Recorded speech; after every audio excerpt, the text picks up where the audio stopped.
How about number 6 Penn State against number 11 SMU? It's the noon game, Saturday afternoon at Penn State. The Nittany Lions an 8.5-point favorite. Trevor, how'd Penn State get here? Yeah, I mean, it was a weird journey for Penn State. They started out the season 7-0, but they had some close calls, right? Like they beat Bowling Green at home by a touchdown. They went to overtime against USC in the Coliseum. They ended up winning that game 33-30. And then they lost to Ohio State in the first week of November, 20-13. And there were a lot of people talking about, well, Penn State still deserve it. They only lost by a touchdown. Well, if you watch the game, similar to how we talked about some of the Indiana scores and some of the Notre Dame scores, that game was not as close as what 20-13 indicated. They didn't score an offensive touchdown. Their only touchdown of the day came on a pick six. And, so there was a lot of question marks around how good is Penn State. Their best win of the season is still to this point a 21-7 win over Illinois at home. So, going into the last week of the season, there was, Penn State's going to make the playoffs. We just don't know where they're going to fall. Everybody was gearing up for that Ohio State-Oregon rematch, in the Big Ten championship game. Unfortunately for our Buckeye friends and for Ryan Day, they dropped the game to Michigan in an ugly fashion at home the last week of the season, which enter Penn State. Penn State ended up taking on Oregon in Indianapolis for the Big Ten championship game. So it's kind of funny. We were talking about that game for the IB countdown to kickoff, and we were saying, you know what, if this turns into a shootout game, Penn State might lose by, 20. It's going to get really ugly. And to be honest with you, Penn State showed me a little bit of something in that game. It was never going to be close. It was always like Oregon kind of held that 14-point. They took their foot off the gas defensively. Yeah. Well, they took their foot off the gas defensively, 1, and 2, it was kind of that, Oregon was up by 14 and then Penn State would score to make it, 7 or 8. And then Oregon would score again and then Penn State would score. So that extra 7 points was something that Penn State wasn't able to overcome. But I will say, I just didn't think that Penn State had it in them to score 37 points, especially not on that stage. You enter all of the things that everybody says about James Franklin, and he can't win or get his team ready for big games. Now, he did not win, but I do think that outside of that 2016 Rose Bowl game, this is the best game that he's coached in a big moment. So I think it's a testament to them. I'm not going to call them like a hot team going into the playoffs, but I even said, depending on who Penn State draws in the first round, I think they lose because I just don't think their offense is there. They have a good front seven on defense, but offensively, for whatever, and now obviously it's easier said than done because you can't just say, well, just stop Tyler Warren, because no team has been able to do that. But they showed that they could use their running backs in different ways. Katron Allen and Nicholas Singleton are 2 dynamic running backs out of the backfield. So, for Penn State's journey, that's kind of how they got here. They are the number 6 seed. They got a home bid. But it is interesting looking at it, being that the 2 best teams that they played, they lost to. And the 3rd best team, they beat by 14. But it was a very game. It was really boring. It kind of reminded me of the Texas A&M Texas game. It was one of those. But end of the day, they still won. So all in all, that's how Penn State got to where they're at now. Bryan, how about the upstart Mustangs from Southern Methodist? SMU got here, guys, primarily because Rhett Lashley had the guts to do something that a lot of coaches don't have the guts to do, which is to bench a proven, productive quarterback that led you to 11 wins the year before in Preston Stone. This is a kid, Trevor, that threw for almost 3,200 yards the year before, 28 touchdowns, 6 interceptions, had some good moments against some good teams that they played last year, missed the last 2 games of the regular season, came into the season as the starter, struggled a little bit against Nevada. They go out and blow out Houston Christian, and there started to be a little bit of quarterback controversy because, Kevin Jennings had played well down the stretch for them when Preston Stone had gotten hurt the year before. He brought a little bit of a different element, and honestly, their offense just wasn't really cruising to start the season. And so they made the decision during the BYU game, a game they lost 18-15. They made the decision to turn the keys over to Kevin Jennings, who was a completely different type of quarterback. Didn't work that game. They went out and lost to Nevada in that game. Preston Stone only went 2 for 4, played, I think, the first couple series, and they were rotating, and I thought that was a mistake, and that cost them that game. But instead of continuing to do that whole rotating quarterback things, he made the decision to turn the keys over to Kevin Jennings, and they were never the same team after that. Went out there next game. They had a bye week after that BYU loss. Went out there next game, hung 66 points on TCU that next week. Then they blew out Florida State, went on the road and beat a good Louisville team. I think Louisville's one of the more underrated teams in the country, if you ask me, because if you look at their – they had that terrible loss to Stanford, which is just completely given their entire season a black eye. But their other 3 losses were one-score touchdown games to Notre Dame, Miami, and SMU. And they really controlled that game in a similar fashion to the way Notre Dame controlled that game at Louisville, and got that win. Went out and blew out Stanford, battled Duke to overtime. A 9-3 Duke team won that game in overtime. Then come back the next week, blow out Pitt, beat Boston College, and that's, guys, when I started to think SMU's wearing down a little bit. Was you gave up you had the struggle against Duke. You did jump all over Pitt, but they scored a couple late. You didn't look great beating BC at home. And then that next week they went down over to Virginia. I'm like, it's an East Coast trip. I don't know how, does SMU have the depth to really finish the way they need to earn a playoff berth? And then they blew Virginia out, and then they blew Cal out. Nobody else blew Cal out this year. Cal was a competitive football team all year. We saw them. They had Miami down 3 scores and should have won late if not for the officiating crew, and they got that done. So going to the ACC title game, and Trevor, it was exactly how you called it. The game played out, which was the moment was too big for SMU early, and they fell behind big. You fumble your first drive of the game. Clemson goes and scores in the short field. You punt on your second drive. They get a nice long punt return, and then you get a 15-yard penalty to tack onto that. 2 short scoring drives, 14-0. It's like, well, that's all she wrote. And there was at one point in time where we were texting Trev, and I was like, well, I'm turning that game off, and it was 31-14. Then I'm watching the Oregon Penn State game, and they're like, they show a highlight of that game where SMU had just scored to make it 31-24, and they're like, SMU has the ball back. And I'm like, uh-oh. And I flip it back over, and I went back and rewatched that game, and you're just like, the second half version of what we saw in that game, really the last quarter and a half, is what we saw all year. So now the question is, fellas, did that game give them sort of the big game experience they need to go to Happy Valley, to go to Penn State and play their game? Or is there still a little bit of a, we're just not quite ready for that moment type of scenario? That's really going to be the key. And I think that of all the teams that are playing, this is the team that could most be impacted by the weather, because they're a team built on speed. And if it's cold and snowy and windy, that could really impact SMU more than Penn State, because Penn State can just kind of play big boy football a little bit. Yeah. And that's the intriguing part. But this is a team that showed themselves to be a legitimate Power 4 football team. They didn't thrive off beating up a bunch of nobodies. Their ACC schedule wasn't brutal, but the good teams they did play, the 3 good teams they played in the ACC this year, 2 of them they had on the road. At Louisville they won, at Duke they won, and then of course the one team they had at home, Pitt, they blew out.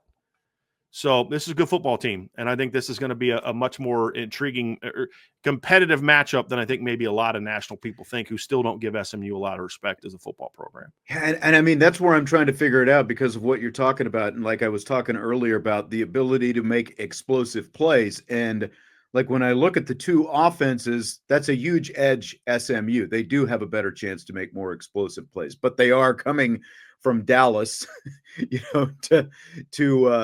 to Beaver Stadium, to Penn State, Happy Valley, the whole thing. It's going to be a lot colder than they're used to.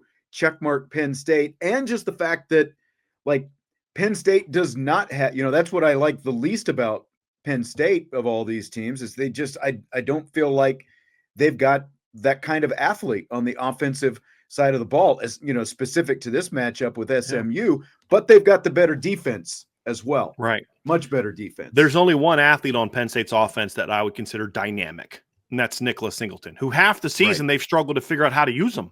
Right. They did against Oregon, and look what happened. Lo and behold, they finally say, hey, let's make this game plan a lot about Nicholas Singleton, and lo and behold, Nicholas Singleton goes off.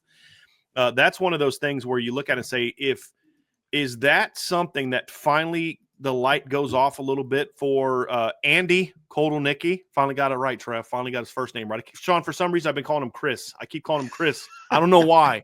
Like, I don't even know where that comes from. There's not like a Chris Kotelnicki that's all right. there, Apparently, I called James Rendell Matt Rendell for half the season because I know a guy named Matt Rendell, and it was just stuck in my head. But so, like, I look at it all year, and Singleton has 200-yard games start the season, goes for 81 against Kent State, 94 against Illinois. Then he gets hurt, misses the UCLA game, and they just kind of wrote him off of the offense for the rest of the year. And then the last couple games, they finally ramped him back up a little bit. He had 10 carries for 105 yards, rushing against Oregon. He also had 4 catches for 43 yards and a touchdown against Oregon. And you're like, hey, finally, you're getting this really dynamic athlete back involved, Sean, because if they don't make him a focal point, Tyler Warren's a heck of a player, but they just overall lack the kind of dynamic athlete on both sides of the ball to really keep up with a team like this, which is why I do think the weather could be such a big factor. And that's honestly what killed them against Oregon, because every time they started to claw back into the game, Oregon would just go right back down and score with a big play. And can SMU find those same answers? I think they can if the conditions don't limit their ability to throw the football down the field. Because the one thing I think a lot of people saw about SMU in that game against Clemson is they have legit athletes on both sides of the ball, especially on offense. And the other thing that makes this game really intriguing, fellas, is because of all the issues that now keep in mind in that Clemson-Penn State game or that Clemson-SMU game, we did talk about this. Clemson had some fortunate, I don't say fortunate breaks because I think they made their breaks. They forced the fumble. It wasn't, they didn't, it wasn't an accident that the kid commits a penalty, but they did catch a couple early opportunities where they didn't have to score a whole lot on short drives, right? They only had a couple really long scoring drives.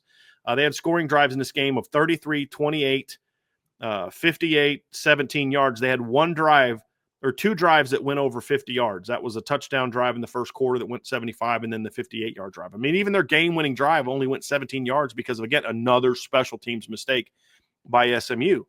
But what we saw in that game is their run defense is legit.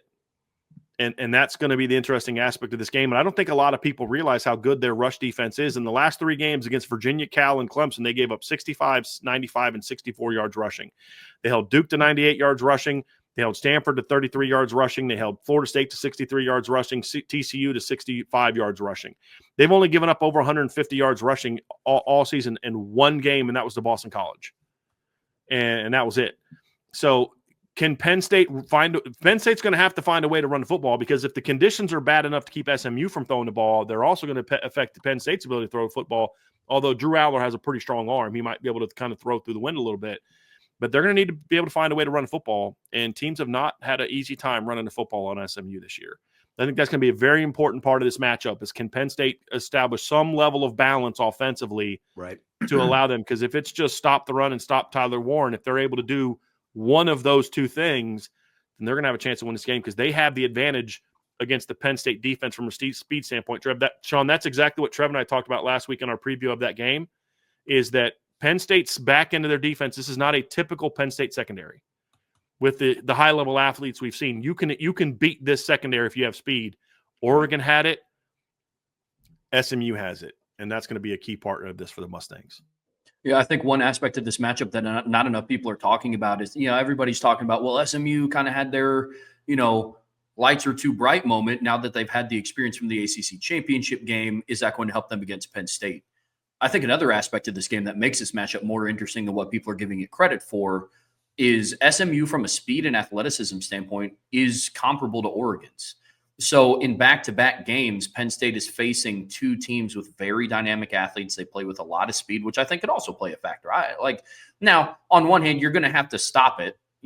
Just seeing it once and allowing 45 points doesn't mean, all right, now we've seen it, so now we're going to hold SMU to 10. I don't see it being that way either. But it's going to be interesting to see how each of those are handled, right? SMU kind of had their spotlight moment, and the lights were a little bit too bright. Penn State had their moment of, hey, you're going up against a really fast football team. How can you do? And they weren't able to handle that either. So, yes, I think elements are going to play a factor. I think this is going to be a much closer game than what people are giving it credit for, because I think they're looking at the names. oh, well, Penn State's 10-2 in the Big Ten every year. And, I remember when SMU got the death penalty. And I think those are the two things that people are taking away from this game and this Yeah, this is not 40 years ago. Yeah, right. No, right. so that's what most people know about SMU is I watched the 30 for 30. Oh, okay. What does that mean? Which Notre Dame also made an appearance in that one as well. If you guys watched that with the 89 game. Yeah. Where oh, that's right. 59 that's 6, right. Yeah. That's exactly right. All right. Well, let's go ahead and pick this game. Who wants to go first? Trevor. So this game, I think it's going to be, like I said, it's going to be closer than what people think. I do have Penn State winning. I have Penn State winning 31-28. I think it's going to be really, really close. I do. And SMU, I don't think this is going to be a moment where the lights are too bright. I just think from top to bottom, I think Penn State has the more experienced roster. Like that's kind of what I attribute it to. I'm really high on Rhett Lashley. I'm higher on him and his potential and his ceiling more than James Franklin's. But I think it's going to come down to James Franklin, just for a lack of better words, has more experience coaching in these games, albeit he hasn't had more success in these kind of games in comparison to other coaches in the playoff.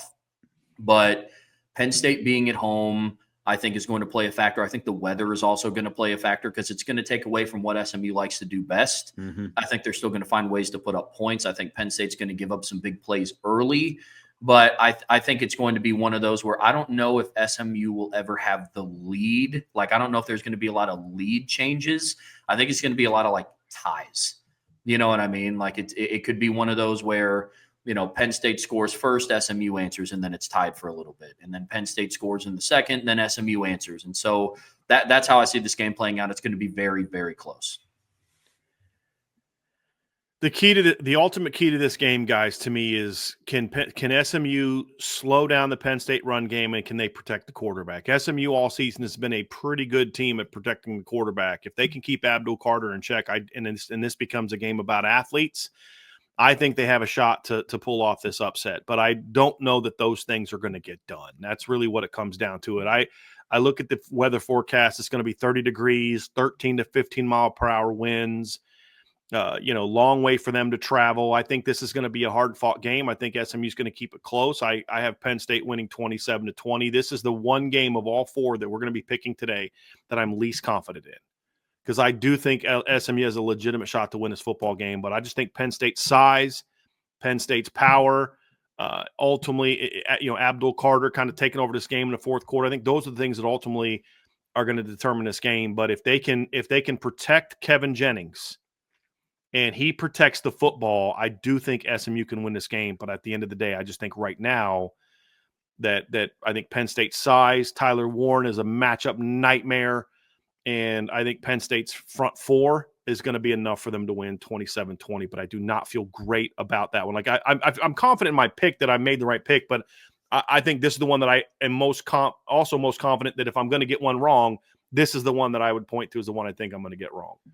Yeah, this, again, like you guys have nailed, the biggest points, but I think that Penn State controls both lines of scrimmage. I think that they far and away have the better defense, and whatever weaknesses in the secondary aside, SMU should be able to hit some plays. But I do think that cold weather, noon road game, all that kind of stuff is going to be a factor for SMU. And this is far, again, like we can all criticize Notre Dame or not Notre Dame, Penn State. I think we all think that Notre Dame is a better team than Penn State and, maybe should be hosting SMU in this game, instead of Penn State. At the very least, they should be hosting this game, if not Texas hosting Clemson. But I've got Penn State ultimately winning 31-20. I think somebody else posted that score earlier as well. I think that for a good chunk of the game it'll be close, but I think that Penn State's defense and the weather combined are going to inhibit SMU enough as this game wears on.